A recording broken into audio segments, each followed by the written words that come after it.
नमस्कार, मी राहुल कुलकर्णी. श्री शरद पवार यांची नुकतीच पत्रकार परिषद झाली आणि त्या पत्रकार परिषदेमध्ये त्यांनी मांडलेले मुद्दे हे श्री राहुल गांधी यांनी निवडणूक आयोगाच्या संदर्भामध्ये उपस्थित केलेल्या प्रश्नांच्या अनुषंगाने पुढे जाणार आहेत.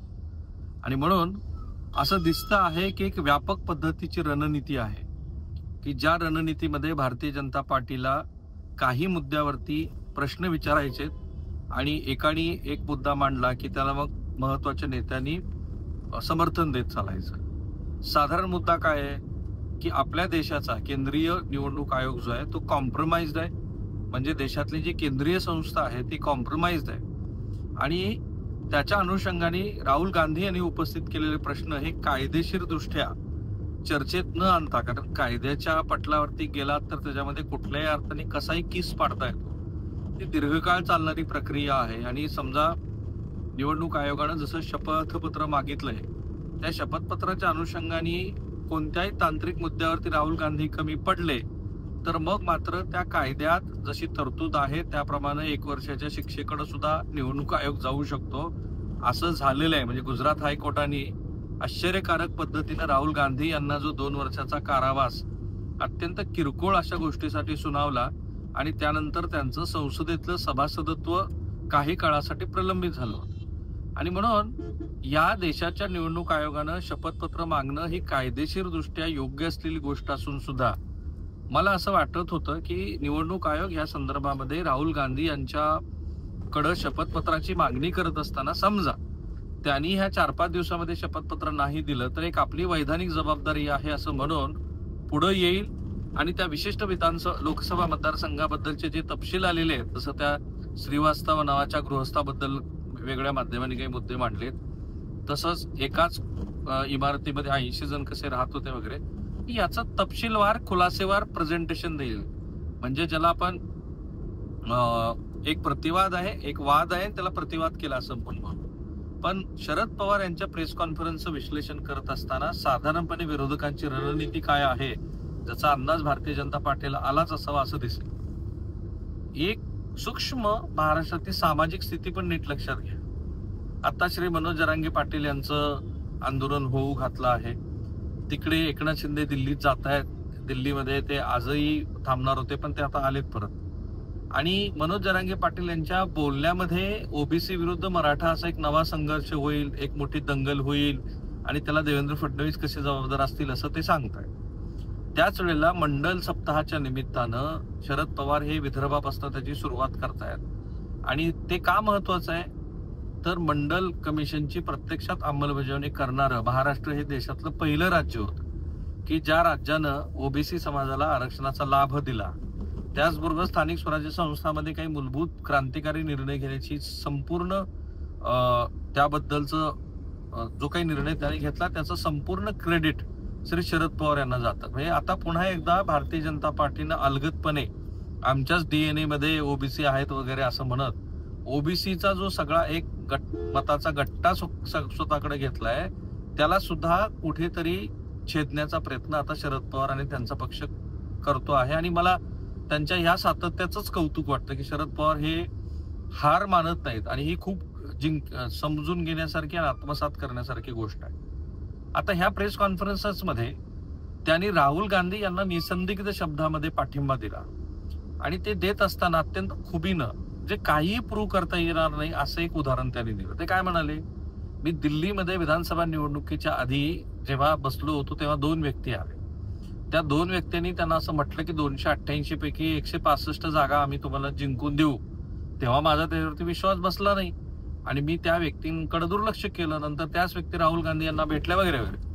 आता हे का महत्वाचं आहे तर इलेक्शन कमिशनच्या संदर्भामध्ये जे पुरावे आहेत त्याला प्रतिवाद केला आहे इलेक्शन कमिशनने आणि त्या प्रतिवादानुसार जो काही डेटा राहुल गांधी सांगतायत तो खरा नाही असं त्यांचं म्हणणं आहे आणि ते प्रूव्ह पण करू शकतील असं दिसतं आहे. कारण इलेक्शन कमिशनच्या ह्या आकडेवारी विशेषतः जी मतांची टक्केवारी वाढली त्याबद्दल द हिंदू ह्या अत्यंत विश्वासार्ह अशा इंग्रजी दैनिकानं याबद्दलचं तपशीलवार असं विवेचन केलेलं आहे. आणि खरं तर ते सेंटर टू लेफ्ट असलेलं एन राम हे जोपर्यंत द हिंदूचं काम बघायचे तोपर्यंत सेंटर टू लेफ्ट असलेलं दैनिक होतं. तर त्या दैनिकानं हे कसं बरोबर आहे की गेल्या 2004, 2009, 2014, 2019, 2024 या विधानसभा निवडणुकीमध्ये मतांची टक्केवारी वाढते.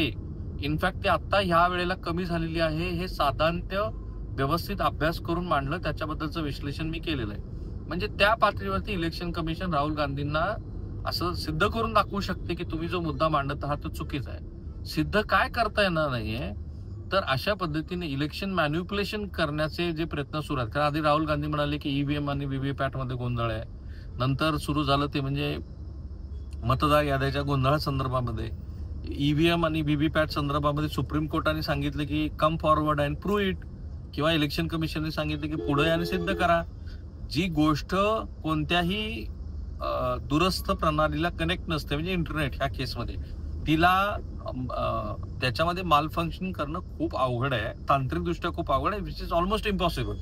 कारण त्याच्यामध्ये एकतर प्रशासकीय पातळीवरची तलाट्यापासून शिक्षकापासून ते जिल्हाधिकारी आणि सचिव दर्जापर्यंतचे अनेक अधिकारी त्या सगळ्या निवडणूक प्रक्रियेमध्ये गुंतलेले असतात. त्यांना थोडा जरी संशय आला तरी ते असं तर होणार नाही की सगळेचे सगळे भारतीय जनता पार्टीच्या विचारधारेचे लोक आहेत आणि साळसूतपणे सगळ्या होणाऱ्या गोष्टी बघतील. त्यांना ते लक्षात येणारच आहे, ते होत नाहीये. दुसरं, इलेक्शन कमिशनचं असं म्हणणं आहे की निवडणूक याद्या संदर्भामध्ये आम्ही तुम्हाला याद्या दिल्या होत्या, त्यावेळेला तुम्ही का आक्षेप नाही नोंदवला.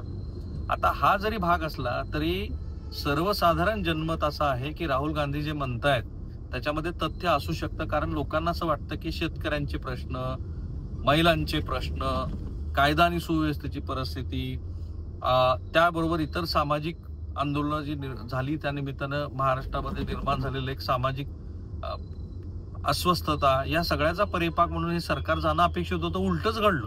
हे सरकार प्रचंड अशा बहुमतानं आलं. हे घडलं कसं, असा सर्वसाधारण लोकांच्या मनामध्ये जो असलेला प्रश्नाचा भाग आहे, तो भाग हे अशा पद्धतीच्या मुद्द्यातनं पुढे जातो. खरं म्हणजे माझ्या लेखी गटेंगे तो बटेंगे ते तर होतच, पण जाती जातीतलं ध्रुवीकरण प्रचंड प्रमाणामध्ये भारतीय जनता पार्टी आणि सत्ताधाऱ्यांनी त्या प्रमाणामध्ये निवडणुकीच्या काळामध्ये वाटलेले वेगवेगळ्या योजनांच्या माध्यमातून किंवा थेट निवडणूक इन्फ्लुएन्स करण्यासाठीचे वाटलेले पैसे, हे घटक फार महत्वाचे आहेत.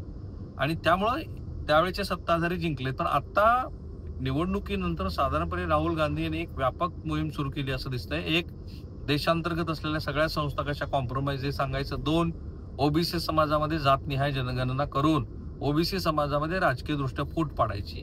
ह्या दोन मुद्द्यावरती आता हे विरोधी पक्ष एकत्रित येऊन काम करताना दिसतात. आणि त्या कॉन्टेक्स्टमध्ये शरद पवारांची भूमिका महत्वाची असणार आहे. त्यांच्याबद्दल जे तळ्यात मळ्यात आहे असं म्हणतात आहे, मी असा एकमेव पत्रकार असेल की जो सतत सांगतोय की अजित पवार आणि शरद पवार यांच्यामध्ये केवळ मतभेद नाही तर मनभेद आहेत. आणि ते मनभेद हे खूप वेगळ्या पातळीवरचे आहेत, त्याला वेगवेगळे कांगोरे आहेत, कौटुंबिक पण संदर्भ त्याच्यामध्ये आहे. आणि तसं असून सुद्धा शरद पवारांच्या बद्दल ते दोघं काका पुतणे एकच आहेत वगैरे अशी मांडणी महाराष्ट्रात काही लोक करत असतात. तसं नाहीये. आणि म्हणून पुढच्या भविष्याच्या दृष्टीनं एक वेगळा प्रयोग महाराष्ट्रामध्ये होतो आहे असं मला वाटतं. आता बघा, उद्धव ठाकरे आणि राज ठाकरे यांच्या एकत्रित येण्याच्या मुद्द्यावरती प्रश्न विचारल्यावर शरद पवारांनी अत्यंत खुबीनं हा प्रश्न सामंजस्याने मिटवायला पाहिजे वगैरे असं म्हटलंय. खरं तर काँग्रेस पक्षाची तिथे पण अडचण आहे, कारण बिहारच्या निवडणुका येऊ घातल्यात. तिथे राज ठाकरे यांच्या भूमिकेमुळे ते जर महाविकास आघाडी जी काही असेल त्या तिथे आले तर काँग्रेस पक्षाची अडचण होणार आहे बिहारमध्ये. तर सोयीच्या गोष्टी अशा आहेत की इट्स बेटर की राज ठाकरे बरोबर पण असतील आणि बरोबर पण नसतील अशी ती भूमिका घेणं.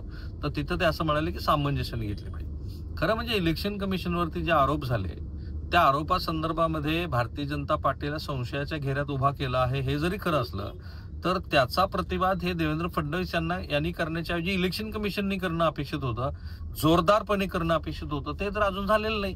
उलट इलेक्शन कमिशननी शपथपत्राची मागणी करून त्याच्यामध्ये आगीत तेल ओतलंय. मी जे पहिल्या दिवसापासून म्हणतो आहे की जेव्हा राहुल गांधींनी आरोप केले तेव्हा तुम्ही you should come forward. Election कमिशननी शपथपत्र मागणं ही कायद्यात तरतूद आहे, त्याप्रमाणे केलेली कृती आहे. पण असं असून सुद्धा इलेक्शन कमिशनवरच्या प्रश्नांना उत्तर देताना देवेंद्र फडणवीस पुढे येत आहेत. ह्याबद्दलचा भाग शरद पवारांनी खुबीनं व्यक्त करून आमचा काही मुख्यमंत्र्यांवर राग नाही वगैरे असं सांगितलं. त्यामुळे मला असं दिसतं आहे की हे एक व्यापक पातळीवरती सरकारच्या संदर्भामध्ये निर्माण झालेली गोष्ट आहे. बिहार विधानसभा निवडणुकीनंतर देशाच्या राजकारणामध्ये मोठे बदल होतील अशी एक चर्चा आहे. त्या बदलाच्या पार्श्वभूमीवरती शरद पवार, राहुल गांधी आणि ह्या मंडळीने उभा केलेले हे जे नवे मुद्दे आहेत त्या मुद्द्याकडे आपल्याला डोळेझाक करून चालणार नाही. आणि म्हणून त्यातल्या प्रत्येक गोष्टीकडे आपलं खूप बारकाईने लक्ष आहे. खास करून राहुल गांधी आणि इलेक्शन कमिशन दरम्यानचं जे पॅटर्न सुरू आहे त्यातला डे 3 आहे आणि डे 3 मध्ये शरद पवारांनी एक मोठी गुगली टाकली असं मला दिसतंय. ती गुगली ओबीसींना परत आणणं, ह्या विद्यमान सरकारबद्दल हे सरकार नैतिकतेच्या गोष्टीवरती तरी विजयी झालेलं नाही असं प्रोजेक्ट करणं आणि केंद्रीय वेगळ्या संस्थांसंदर्भामध्ये प्रश्नचिन्ह उपस्थित करणं असा एकूण सगळा राजकीय पट मला दिसतोय आणि तो आमच्या ह्या विश्लेषणातून आम्ही जो व्यक्त करत आहोत तो तुम्ही लाखोच्या संख्येनं बघत आहात त्याबद्दल थँक्यू सो मच. भेटत राहू.